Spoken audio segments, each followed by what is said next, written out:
this. A Republican-led committee in the Florida State House just advanced a bill that would ban most discussions of sexuality and gender identity in schools, arguing that it preserves parental rights. Now, critics call it the Don't Say Gay bill, and our next guest says it will kill kids. Joining us now is author and educator Chasten CNN. He is married to Pete Buttigieg, the Biden administration's Secretary of Transportation. I really appreciate you being with us this morning. You say this bill will kill kids. How? Yeah. I mean, that's a staggering number. So the tweet I put out mentioned a survey by the Trevor Project in which 42% of LGBTQ kids who were safe or comfortable enough to take the survey, said that they've seriously considered taking their own life.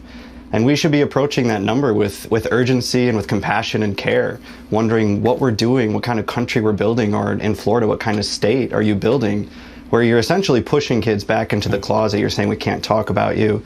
We can't even talk about your families.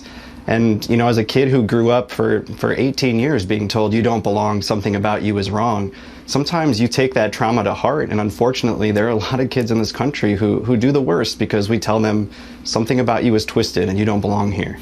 What happens in your mind, in your understanding of this bill, if a child, you know, maybe your own children who were to live in Florida 8 years from now, were to say, I have two daddies in class? What happens?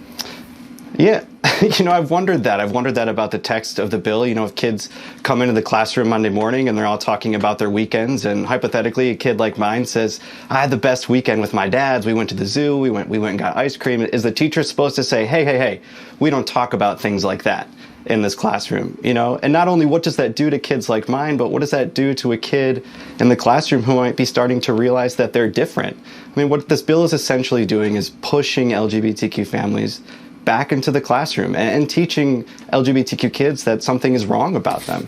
Now, talk to me about your own experience. I don't think you came out until after high school, but talk to me about your own experience of what it's like to be a closeted student. Yeah, I grew up in northern Michigan, and so in many ways it's similar to some places in Florida where you were just a good Christian country boy and that's all you could be. There was no differentiating from the norm. And you know, I grew up learning about Matthew Shepard and thought for sure that something like that could have happened to me if someone found out that I was different. That I really did fear for my safety and my life. I saw parents, I saw educators telling me that, you know, gay people are wrong, sometimes saying even worse things. And as I mentioned in that Trevor Project survey, kids take that to heart and they learn from a very young age whether they're accepted or not. They're constantly listening. And so for 18 years, all I learned was something about you is twisted. And so we have to be approaching these things with urgency, making sure that kids feel safe enough to come to school. Sometimes teachers, especially for me, were my safe place. The teachers want to be that place where kids feel comfortable learning, and we should be making sure that school is a place where kids feel safe to learn.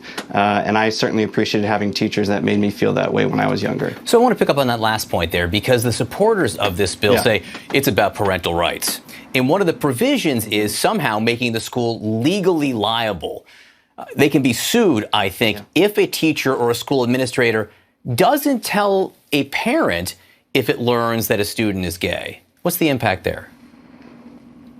Yeah, and I'm a little confused by the bill, too. I don't know if you've looked at it, but I think the language is a bit broad, so it kind of makes it sound like you might be responsible for outing kids if they're straight, too.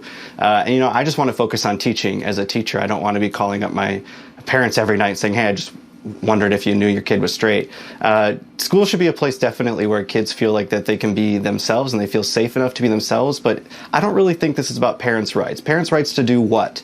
To tell LGBTQ kids that they don't belong, to push LGBTQ families away and into the closet. I mean, hypothetically, if we're having a bake sale on Friday, would my husband and I not be welcome at the school because we're in a same-sex relationship?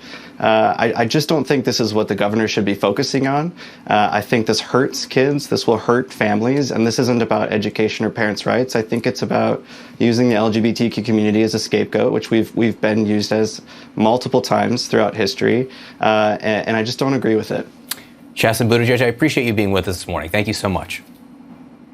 Thanks so much.